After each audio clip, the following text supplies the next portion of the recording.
नमस्कार।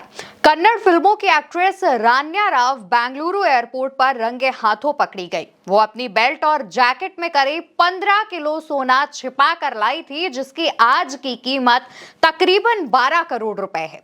अधिकारियों का कहना है कि रान्या पर कई दिनों से नजर थी। ये घटना 3 मार्च की शाम की है। फिलहाल रान्या को 14 दिनों की न्यायिक हिरासत में भेज दिया गया है। डीआरआई के अधिकारियों का कहना है कि रान्या ने जो ड्रेस पहनी थी उस पर सोने की लेयर थी। एक्ट्रेस रान्या राव ने कथित तौर पर अपने शरीर, जांघों और कमर पर टेप लगाकर और अपने कपड़ों और जैकेट के अंदर छिपाकर सोने की तस्करी की। डीआरआई के अधिकारियों के मुताबिक रान्या बार-बार अंतर्राष्ट्रीय यात्राएं कर रही थी। इसी के चलते एजेंसियां उन पर नजर बनाए हुए थी। अधिकारियों ने कहा कि वो 15 दिनों के भीतर 4 बार दुबई गई। ऐसे में उनके अवैध गतिविधियों में शामिल होने पर शक हुआ। अधिकारियों का यह भी कहना है कि रान्या ने कस्टम की जांच से बचने की भी कोशिश की। इसके लिए उन्होंने अपने कॉन्टैक्ट्स का हवाला दिया। उन्होंने एयरपोर्ट पर एस्कॉर्ट हासिल करने के लिए स्थानीय पुलिस से भी कांटेक्ट किया था। दरअसल दोस्तों, रान्या आईपीएस रामचंद्र राव की सौतेली बेटी हैं। उनके पिता रामचंद्र राव कर्नाटक में पुलिस आवास निगम में डायरेक्टर जनरल ऑफ पुलिस के पद पर हैं। अधिकारी इस एंगल से भी जांच कर रहे हैं कि क्या उनके पिता या किसी अधिकारी को इस सब के बारे में पता था, कोई जानकारी थी। अधिकारी इस बात की भी जांच कर रहे हैं कि क्या एक्ट्रेस ने अकेले ही ये काम किया है या वो दुबई और भारत के बीच किसी बड़े सोना तस्करी गैंग का हिस्सा थी। जब रामचंद्र राव से बात करने की कोशिश की गई तो उन्होंने कहा, मीडिया में ब्रेक होने से पहले इस मामले की कोई जानकारी नहीं थी। कानून अपना काम करेगा। मैं ये जानकर हताश और निराश हूं। रान्या ने 4 महीने पहले ही जतिन हुक्केरी से शादी की है। शादी के बाद वो हमसे मिलने नहीं आई। वो हमारे साथ नहीं रह रही है। वो अपने पति के साथ अलग रहती है। कुछ पारिवारिक मुद्दों के कारण उनके बीच कुछ समस्या है। वैसे भी कानून अपना काम करेगा। मेरे करियर में कोई काला धब्बा नहीं है। मैं इससे ज्यादा कुछ नहीं कहना चाहता। तो वहीं दोस्तों, रिपोर्ट्स के मुताबिक एक्ट्रेस 1 साल में 30 बार और 15 दिन में 4 बार दुबई ट्रिप करती थी। उन्होंने गोल्ड स्मगलिंग के लिए स्पेशल जैकेट और बेल्ट बनवाई थी।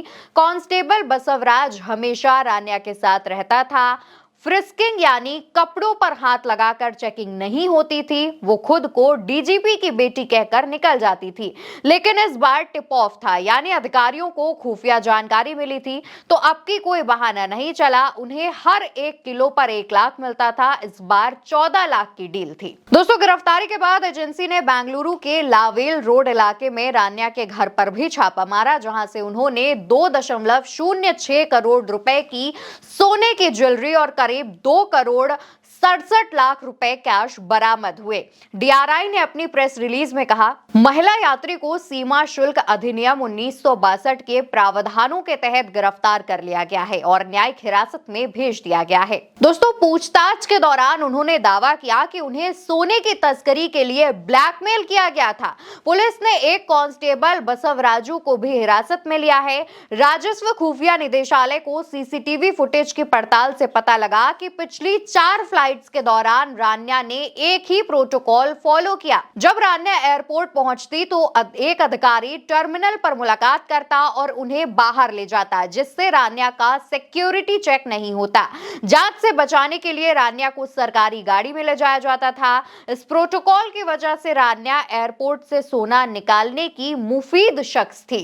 आईबीजेए के मुताबिक भारत में फिलहाल 1 किलो सोने की कीमत 86.4 लाख रुपए है, जबकि दुबई में 1 किलो सोने का ऑफिशियल रेट करीब 83 लाख रुपए है। अगर दुबई से 1 किलो सोना खरीदकर बिना कस्टम ड्यूटी चुकाए भारत में लाकर बेच दे तो 3.4 लाख रुपए ज्यादा मिलेंगे।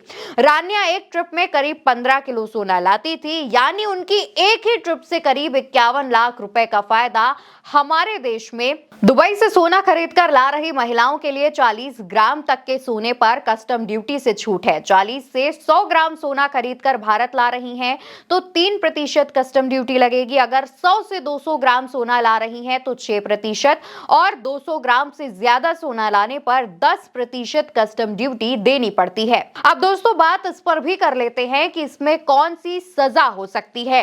भारत में सोने की तस्करी करते हुए पकड़े जाने पर 3 तरह के कानून के तहत सजा का प्रावधान है।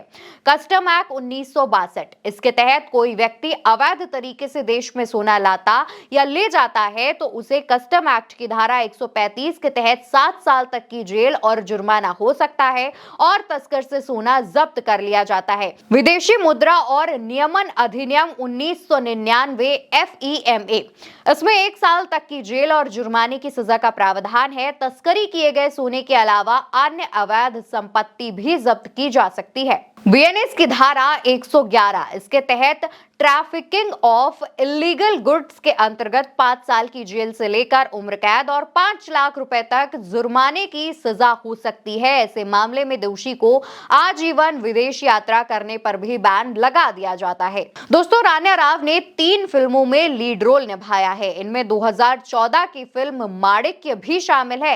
इसमें उन्होंने सुदीप के साथ पहली बार काम किया। 2016 की तमिल फिल्म वाघा और 2017 की कन्नड़ फिल्म पटकी में भी वो लीड रोल में रही हैं। फिलहाल पुलिस और DRI के अधिकारियों की टीम इसकी जांच कर रही है कि रान्या किसी नेटवर्क का हिस्सा थी या फिर वो इंडिविजुअली स्मगलिंग कर रही थी, और अगर वो ब्लैकमेलिंग की बात कह रही हैं तो इसके पीछे कौन कौन लोग शामिल हैं, इस पर भी जांच की जाएगी।